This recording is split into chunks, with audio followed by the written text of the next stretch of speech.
Hello and welcome to Wisdom of the Mystics. I'm Reverend Laura and I'm here as always with Reverend Kathy Mastroianni. Hi Reverend Kathy, how are you today? I'm great, Reverend Laura. How are you doing? I'm doing well, thank you. Yes, I'm excited for today's broadcast. Me too. Yes, we have a very special super guest today. And so it is my great honor to introduce Dr. Arun Gandhi, who is simply known as the Peace Farmer. And he travels the world sowing seeds of peace wherever he goes. He learned the principles of nonviolence from his legendary grandfather, Mahatma Gandhi, with whom he lived during the height of the elder Gandhi's political power. And he is, as we know, Mahatma Gandhi just really is the essence of peace and nonviolence and practiced them and really demonstrated them in the world. And Dr. Arun Gandhi also has followed in those footsteps. He's written books, he does talks, he has he had a foundation and just bringing peace and nonviolence out to our world. And so without further ado, I'd love to bring Dr. Arun Gandhi onto our show. Hello. Hello. Hello, welcome to Wisdom of the Mystics, Dr. Arun. Thank you very much for having me. Yeah, we're really grateful to have you here. And I run the Science of Mind Archives and Library Foundation, and I happened to find this magazine there when you were the Spiritual Hero of the Year in 2015 for Science of Right. Mind magazine. And so I know you've been very active within our movement. So many of my friends have shared that you've spoken at their centers and at Mile High Church and at different places, really sharing your message of peace and nonviolence. And we're just so grateful that you're here with us today. It's a pleasure. I've had a long association with the Science of Mind, and they've been very helpful also in promoting the Season for Nonviolence. Nice. When we started that in 1998 to commemorate my grandfather's 50th memorial anniversary and Dr. Martin Luther King's 30th memorial anniversary. And the idea was that all the communities everywhere could do something little within their means to take us a few steps closer to the dream that both of them shared, the dream of creating peace and harmony in society. And I'm very glad that it took off, and I think now we have nearly 500 communities around the country doing this every year. No, that's wonderful. And I'm on the Heart of Peace initiative. And I've been honored to be the lead for bringing the Season for Peace and Nonviolence to Centers for Spiritual Living the last couple of years. And so it really is continuing to get out to the world. And Yeah. Yes. Yeah, every year it just continues. Here in New York State, we have introduced it in the prison system. Wow, nice. And that has made quite a difference in the lives of many of the inmates. But the important thing is that People have a very limited idea of peace. They think that because we are not at war with anybody, we are living in peace. And what I've been trying to explain to them is that we are all guilty of committing violence in different ways. And I learned this from grandfather when he made me look for a pencil that I had discarded. And I spent about 2 hours searching for the pencil. And when I brought it to him, he said, "Now I want you to sit here and learn two very important lessons.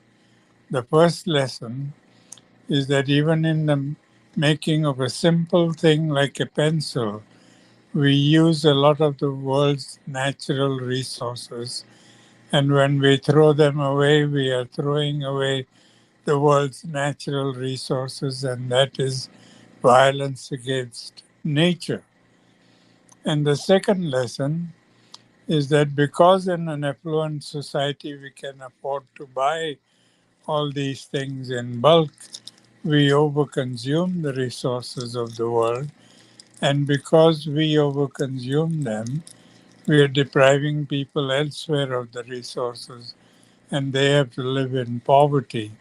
And that is violence against humanity.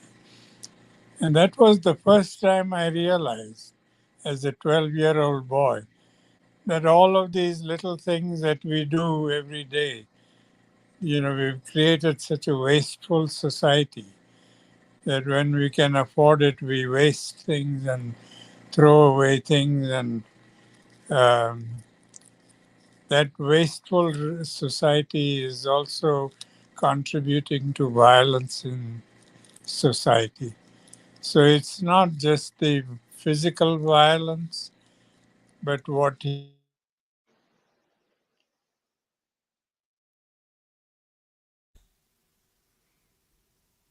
Okay, so I'm knowing that Dr. Arun will be back here. He's just having a little technical opportunity for growth.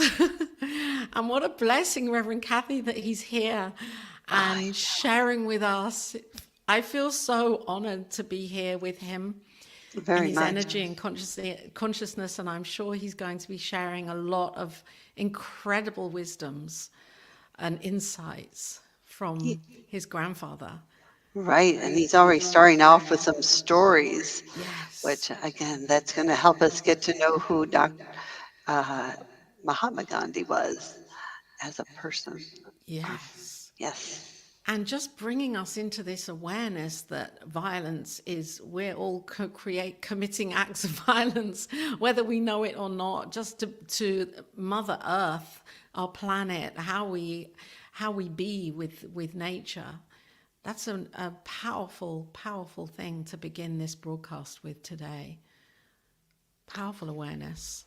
It is because that's something that we have control over, but we have Yes. to bring it from our unconscious to our conscious awareness Yes. so we can personally take action That's and see right. how we can stop having acts of violence in this way and to really honor and bless Mother Nature. So we have been blessed with Dr. Arun, who's come on and shared with us, and knowing that he absolutely, with ease and grace, finds his way back onto our broadcasting channel here on New Thought Media Network. It's been an exciting journey with Dr. Arun so far. It has, right? It Yes. has. As we said, it's the perfect divine timing.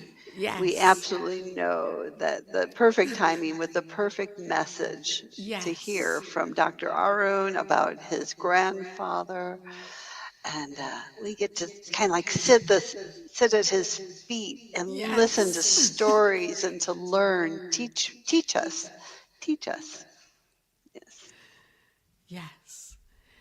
And so we're here with New Thought Media Network, a global focus ministry, bringing these wonderful teachings to to everybody that tunes in, wherever we are on this living in this beautiful planet. Thank you, New Thought Media Network, for all that you are doing in the world.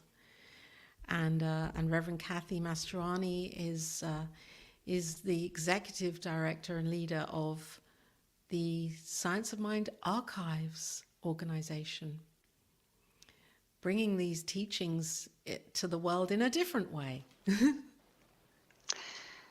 It's true, and it's mainly through our website that we talk about.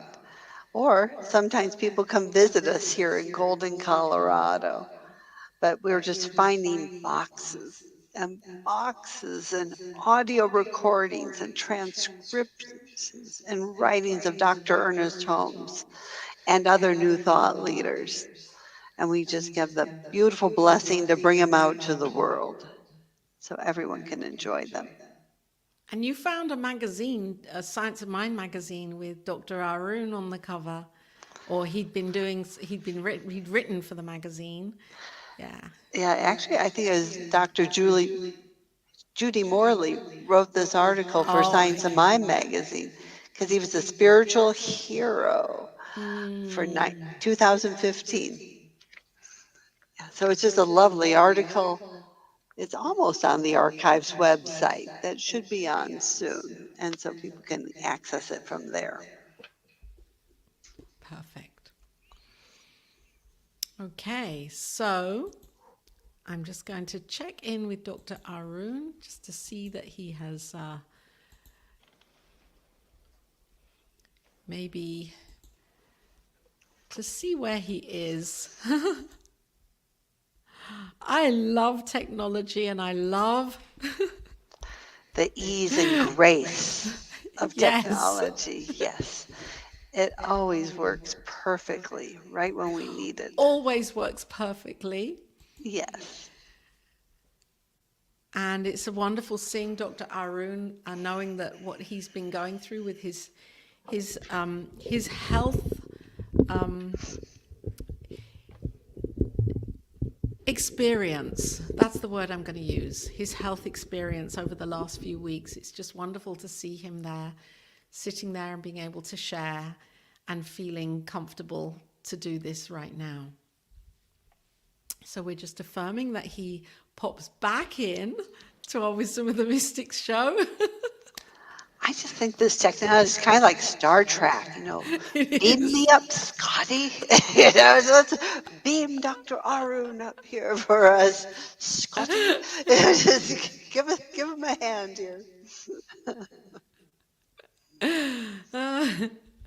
I think Mahatma Gandhi is somebody that wants to be made present now, really big and bold. Yes. He's been on our show for 3 shows, I think. This is the 3rd show that he's been. He's saying, come on, I want to be here. I want to be here. Talk about me. Yeah, talk about peace. Talk about peace. Talk about my work in the world. Yes. Bring more awareness to my work in the world.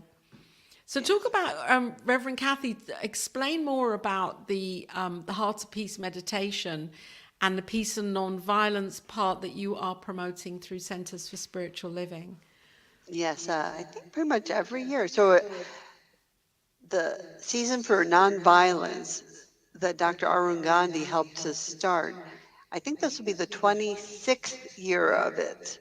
And the Association for Global New Thought has really been promoting it. They have lots of resources and tools on their website, which I'll find. And it's very powerful, where centers around the world say yes. And it's honoring the memorial anniversaries of when Dr. Arun Gandhi's grandfather was killed and when Martin Luther King was killed. I'm trying to think of the number of days, but for all the days, it's the end of January to like April 4th. Mm-hmm. There's a teaching of peace. And so people can really open their hearts to peace and learn the lessons of peace in their own lives and the world. 64 ways in 64 days. That's it, yes. And it is a consciousness that goes beyond whether we think we are being peaceful in our lives. We're being, hey, is Yay. welcome back. Sorry, sorry, we got cut. It's okay. It's perfectly good. So you And were sharing a story, more than a story, a teaching Yeah, from like your I was saying, grandfather. he taught me that there is uh, physical violence as well as passive violence. And passive violence is what we do every day, consciously and unconsciously, to one another. Uh, because we have created a whole society which is based on exploitation. We are constantly exploiting each other because that's what capitalism is about, exploiting and getting rich. So we we put down people, discriminate against people, we waste resources, we do a lot of things that we should not be doing, and this whole capital system that has been created is created with one thing in mind. Capitalism thrives when you have cheap labor. And in the old days, cheap labor was available by slavery. Then they got rid of slavery. And now I feel very strongly that the modern day slavery is poverty. Keep people in poverty and exploit them for cheap labor. So, with that kind of an atmosphere, we are constantly committing this kind of non physical or passive violence. And it is that passive violence that generates anger in the victim, and the victim then resorts to physical violence to get justice. So it is passive violence that fuels the fire of physical violence. So logically, if we want to put out that fire of physical violence, we have to cut off the fuel supply. And since the fuel supply comes from each one of us, we have to be the change we wish to see in the world. So lately, I have been looking at grandfather's philosophy not as a philosophy of nonviolence, but as a philosophy of change. Unless we change our habits and our attitudes and our relationships, we are never going to have peace. Because peace is not the absence of war, peace is the creation of harmony. that's beautiful. Yes. I love that. Very powerful. And I love how you said it's about change. Because it's true. We have Yeah. to look within ourselves and see how we can change and be that change. Yeah, we see we are becoming more and more greedy every day. Yeah, greed is overtaking everything, and people are just going berserk. So, Dr. Arun, what was your grandfather as a person, as a a really a person that you knew as your grandfather? What was he like in your eyes? Well, I remember him as a very humble person, very approachable. He was always available to anybody, even children could walk into his room and talk to him and have a few minutes play with him.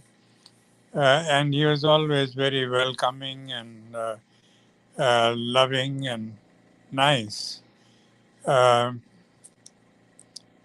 but the important thing was his humility. He never thought of himself as being a great person or having a whole bank of secretaries to monitor all his appointments, and he was extremely approachable. So I feel he was simplicity was who Yes, yes, he was, and that was his message as well. right, Because to create harmony, that's not always simple though. I mean, it's easy, but it isn't simple to create harmony. So his message was be this way, and if you can catch this simplicity for yourself, you can live a life where you're being the example of this harmony. exactly. And the harmony can be created only if you have that kind of simplicity to be able to be at the level of the lowest person and try to bring them up instead of pushing them down. And, until he came on the political scene, there was no simplicity in India among the politicians because all of them were British educated, British trained, and really what the average Indian called them the brown sahibs. They were the brown Englishmen because they dressed like English, they spoke English, and everything was done in English. So they could never reach the common people. The common people and the politicians there was a wall between them. And grandfather came there and he said, "This can't work.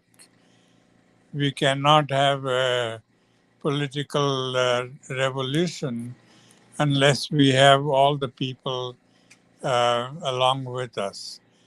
And so he changed his habits, he changed his clothes to be able to identify with the poorest, and he spoke the language of the poor and identified himself as a poor person also. And that brought all the masses into the movement. And then it just took off from there. Wow, how wonderful. As we talk about oneness, and deeply we are one. Yeah, It sounds like in his life he took that to the next level and just really exactly. And became that's one. that's why I keep saying that his philosophy is a philosophy of change, not just a philosophy of nonviolence. I think that's really powerful. So what would you say is his main teaching? I think his main teaching was how to create harmony in society, how to respect everybody, how to understand, accept, and appreciate everybody, and not get hooked on differences.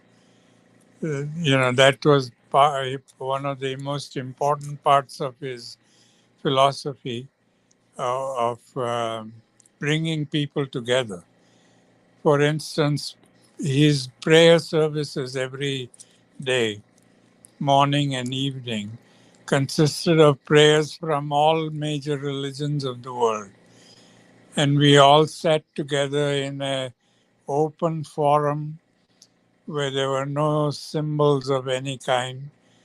Sometimes it was out in the open on football fields or something. And we all just sat there and sang all these hymns together. There were Hindus, Muslims, everybody was there, part of the congregation. And it was the most beautiful prayer service I've ever experienced in my life. So there's so many questions I have for you here. It's amazing. I feel so humbled being here with you. And I can feel his energy and his power coming through you, and the momentum of what he, there was a momentum with people that were then attracted to him and to his message. And it was almost like he absorbed a following of people that knew what he was saying was right and wanted to see this change and be the change for their lives. And he was arrested many times for standing up for what he believed in. And Right. how did you feel about that? Seeing and knowing that your grandfather was being arrested, and actually feeling that this is my duty, this is what I have to be doing. Well, I felt both proud as well as concerned.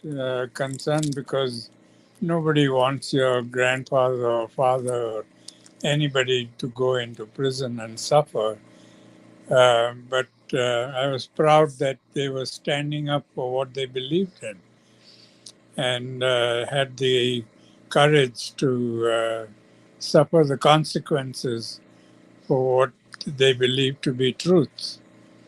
And I wish that more people like us could do that and be able to change this world.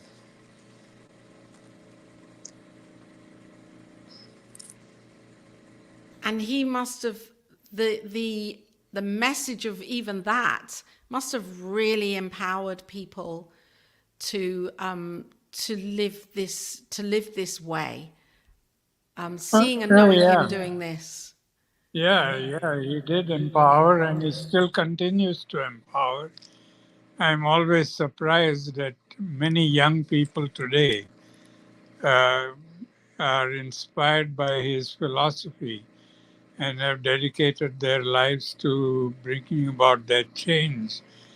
I take a group every year on a Gandhi legacy tour to India to show them what one person can do in a situation and make a change in the lives of millions of people. There are several organizations started by young people who had never seen him. They were not even born at the time when he was alive, but they just read about him and learned his philosophy and were inspired by that. And they've dedicated their lives to uh, bringing about that change. So, yes, he continues to inspire people even today. Yeah, absolutely. I know I'm inspired. And so, what would you say um, if you, so some like these young children who are so inspired, how would, what would you say to them to continue? Like, how is the teaching practical and applicable for people today? And I keep telling them that there's more to life than just making money, that we can, get greater satisfaction and happiness from helping people who are downtrodden or who are in distress. Instead of just thinking about ourselves, if we can do something for them, that would be a greater achievement than all the millions you can make for yourself. So we have to get away from this greed that has consumed us and be more compassionate.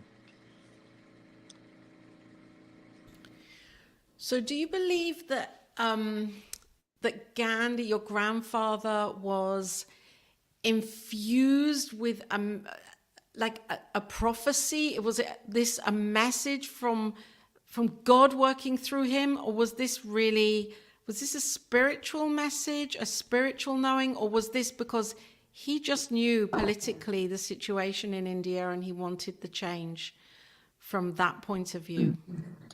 No, I think the thing that came into his life was when he was abused in South Africa as a young lawyer because of the color of his skin and thrown off the train and all that.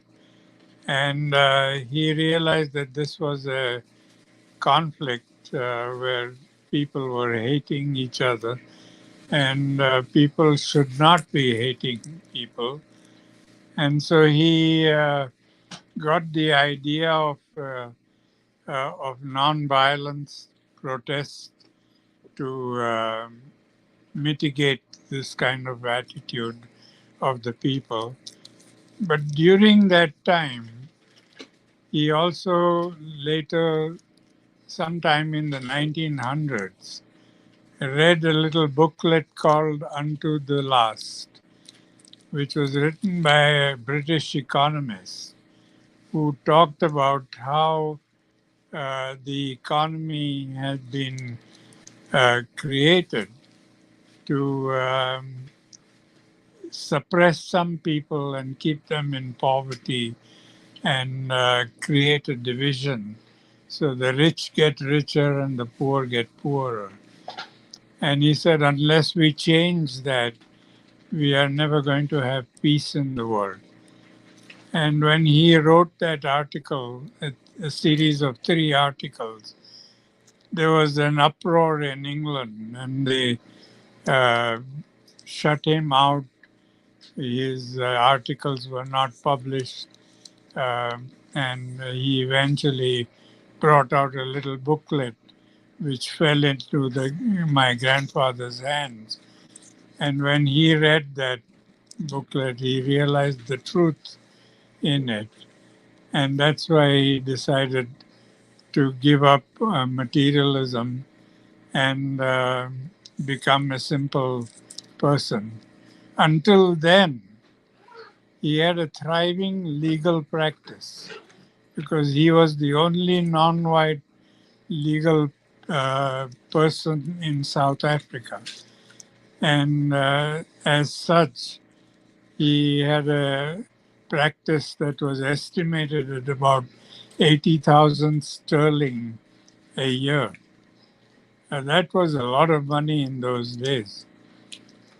But he gave up all of that and accepted voluntary poverty and donated all that money to uh, the nation, the cause for the poor and the distress.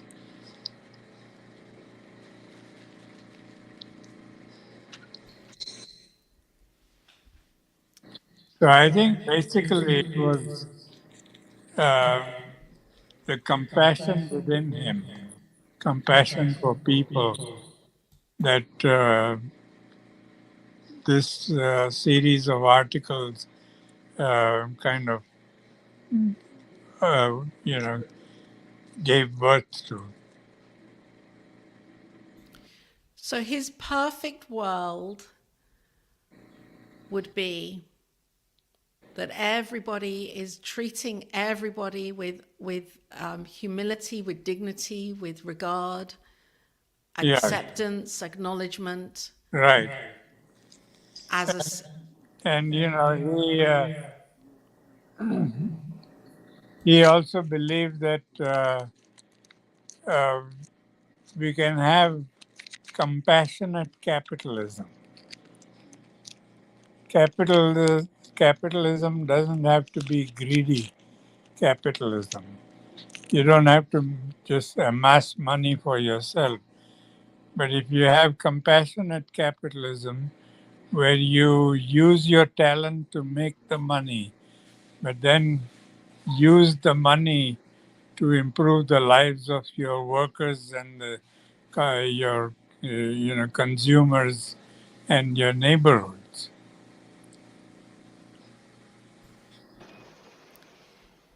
and I believe more and more businesses are compassionately capitalistic now. We Yeah, have fair trade, we have social enterprise businesses that are popping up seemingly from nowhere, everywhere. People creating organizations to share the wealth of the businesses right. around. I think that is happening. It is happening slowly. Needs to happen fast. on a Greed, bigger, greed is faster. yeah.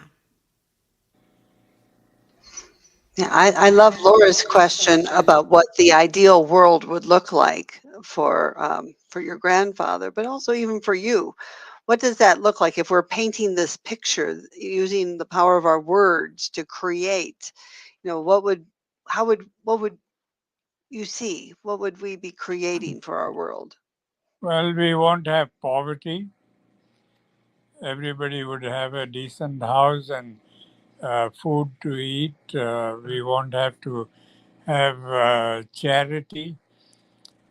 Charity, unfortunately, the type of charity we indulge in today is more harmful than useful. Charity that is motivated by pity is harmful because we just give the people money and say, go and get some food or go and get this, or we run soup kitchens day after day and feed them. We never stop to think, why are these people incapable of taking care of themselves? And what can we do to help them stand on their own feet instead of depending on soup kitchens or somebody to feed them? And then make the sacrifice to help them. Now, that there's a distinction between charity that is uh, uh, inspired by pity and charity that is inspired by compassion. When you're inspired by compassion, you're willing to make the sacrifice to teach the people how to stand on their own feet and rebuild their dignity and self reliance. Because those are the two things that get crushed when they live in poverty for such a long time. And then they come to believe the the the society that always condemns them and says that you are useless, you are never going to be amount to much. You just have to depend on us, and we'll give you money. And that is the worst thing that can happen to anybody. Thank you. That was really important. I've worked in the human services for 30 years, and I was blessed to work at what was called a family resource center, which came from a strength-based perspective. Right. Instead of what's wrong with you, but what's right with you, and to really build people up and to discover what their strengths are and to really find out what their dreams. And I didn't realize I was really learning science of mind as I was doing this, because Yeah. it was helping them. What is your dream? What is it you want? And teaching them to speak what they did want. And all Mm. of a sudden we would see just magic and miracles, what I call just all good and greater good coming into their life. Right. Yes. Yeah. I love that versus pity versus compassion. I totally agree. That'd be great to restructure our social services systems. Right. Yeah, to teach the workers that to treat people with dignity and respect and Hmm. to see their value and their worth. Right. Yes. And so is that what your grandfather did? He did that, yes. How did he do that? He had many programs going on simultaneously with the independence movement, where he had, he was very astute in identifying people who could make sacrifices and go to prison, and those who were not capable of doing that, but they could do other things. So people who could not make those sacrifices, he put them into social work and told them how they could rebuild the self-respect and self-confidence of the poor people and get them to stand on their own feet and achieve things. So, was he continually building a community around him? Oh, yes, that was very important to him Yeah. because I remember lots of times the other politicians used to tell, why are you wasting our resources on all of these things which can be taken care of when we get independence? And he says, no, independence will be meaningless as long as these people live in this kind of poverty and destitution. And so things had to go on simultaneously. So, yeah, he was very conscious about that. Yes. Wow. So, do you think that he was fueled by a spiritual message?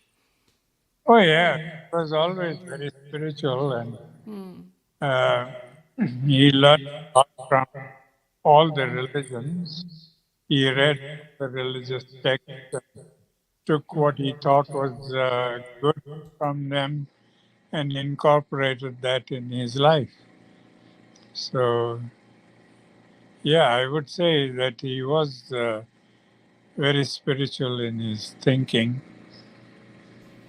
And what was the thing about him that really inspired you to be that person to take his message and your message out further into the world?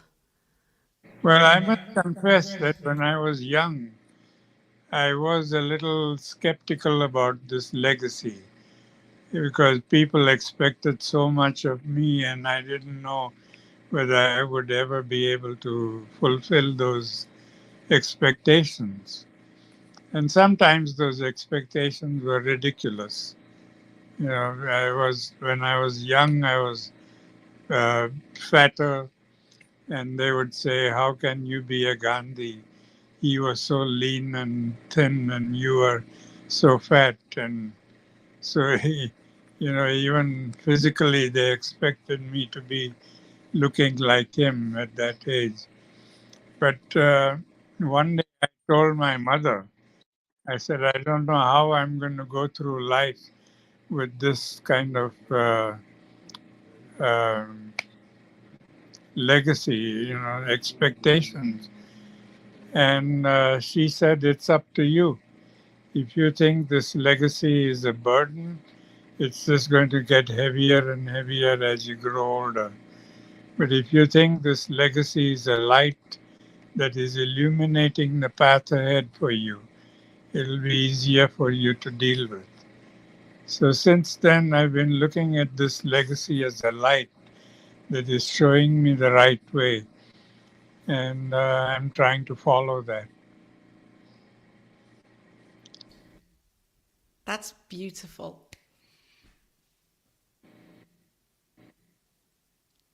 So, how do you see yourself carrying this light? You've done so much with creating the foundation and the books you have written, and I know you and your wife have done a lot with the community and helping children who are in poverty. Yeah, we have done what we could, and I'm sure could do more. Still trying to do as much as I can, but one also has to have one limitation and do the best.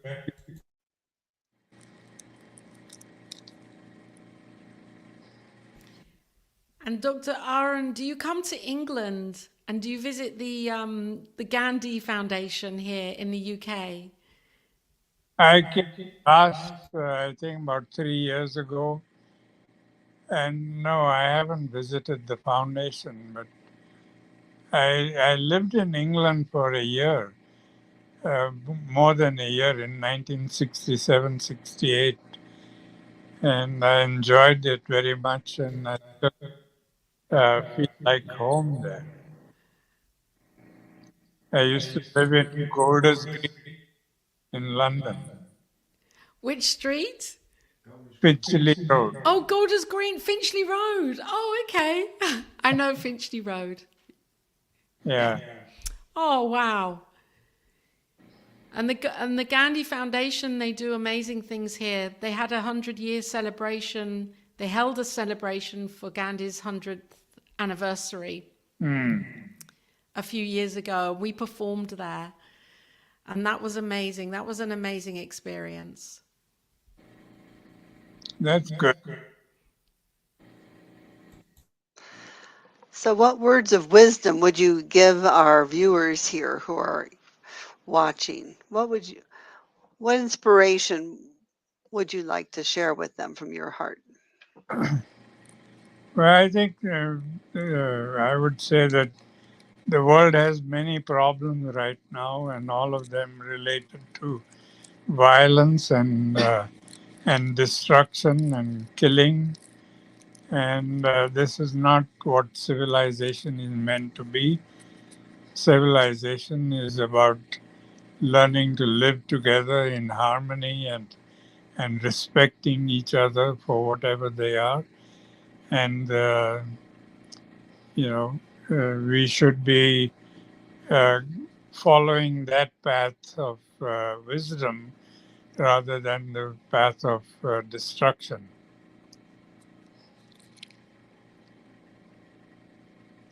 So, really looking within and finding that place of love and peace and sharing that with others and being compassionate. I love that word that you've shared, to be that change, to come from a place of compassion for one another and the Right, oneness. right. Yeah. Oh, I love that. And I'm affirming that this happens more and more and more. That Yes. people are tuning into this message, and we know it as truth. That as we do this, we are not only changing our own lives, we're sending a massive, huge ripple and wave out Right. into infinity for everybody to ride on that wave. And whatever's going on politically, we can still do this for our own lives, can't we?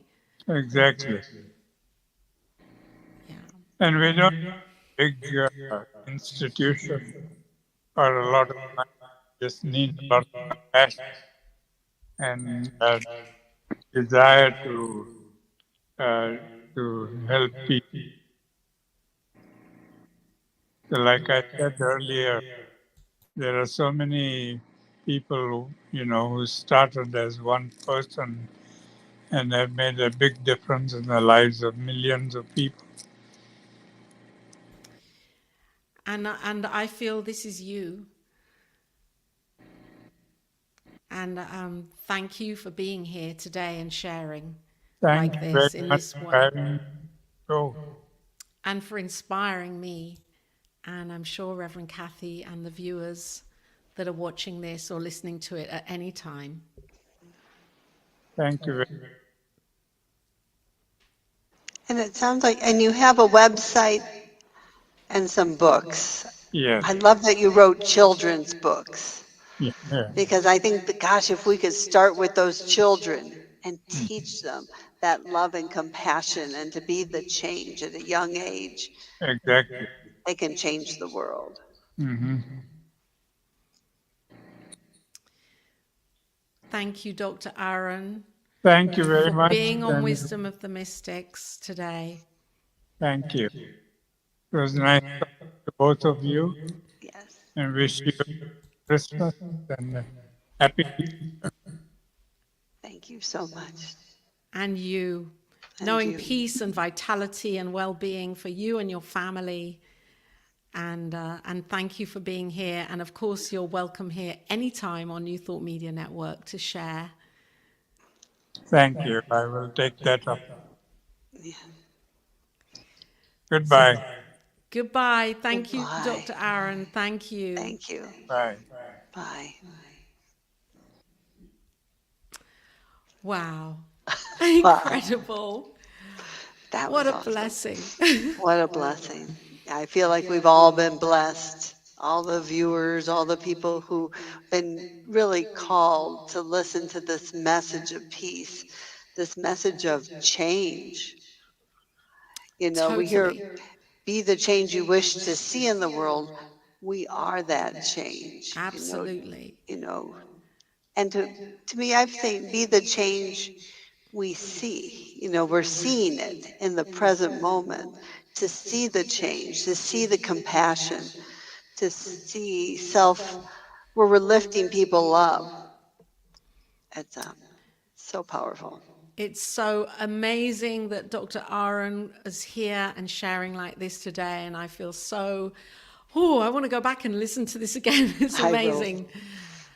Yes. And so that is it for Wisdom of the Mystics today. Wow, what an experience. And if you're tuning in, you're with New Thought Media Network. And of course, Reverend Kathy Mastroianni is the executive director of the Science of Mind Archives, doing incredible work in the world to bring New Thought teachings, Ernest Holmes teachings, and into our lives in a more accessible and advanced way, so that we can grasp these writings and teachings and bring them into our own lives and use them practically.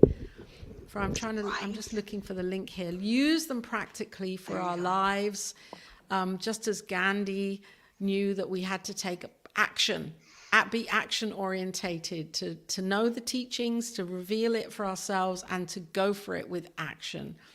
And so check out the Science of Mind Archives, and you will be fed and nourished with so many amazing offerings that are there.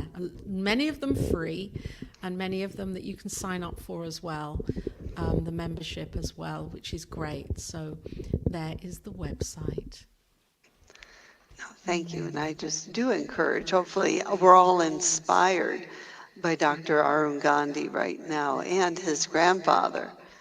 I mean, again, the phrase, be the change you wish to see in the world, has whole new meaning to me now. It has whole new context. And it really is that taking action. But the resources from the archives and Dr. Ernest Holmes can really help us really go within and really discover what is mine to do. What is mine to do? And for each of you to go within and say, what is yours to do in the world to really reveal peace on the planet? Yes. Amazing. Thank you again to New Thought Media Network for all that you do, supporting this broadcast and many, many other broadcasts like this every single day of the year. What a blessing. Check out the website, and there is the donate button there, the link. If you are inspired to donate into the network, then of course you are welcome to. And we will be back on the 27th of December with our broadcast that's just bridging the holidays here into the new year, and this will be a fun experience. So stay tuned in. And me and Reverend Kathy will be here with the Wisdom of the Mystics, the final one for this year. Yes, please join us. Because again, it's going to be a little more experiential. It's going to be something for you, so you can answer that question. What is mine to do? And just really use the wisdom. We're going to call in all the mystics from all year long. We're going to have a party with the mystics. A mystic party. Tune into your inner mystic. Yes, tune into your inner mystic. That's exactly what we'll do. So please join us live, or whenever you watch the recording, it's here for you. Perfect. Yeah, so just happy holy days. Yes. Whatever you celebrate, however you celebrate. Between now and then, we'll have the solstice, Hanukkah, Christmas, and probably a bunch of other ones. We've already had Bodhi Day, the enlightenment of the Buddha, Diwali, and just feel into this holy time of year. Go within and feel that wisdom of the mystics, of your mystic. And tune into the light that is within your heart. Yes. And so peace and blessings and love for you right now and always. Yes, peace. Until next time. Bye for now. Bye, everybody. Bye.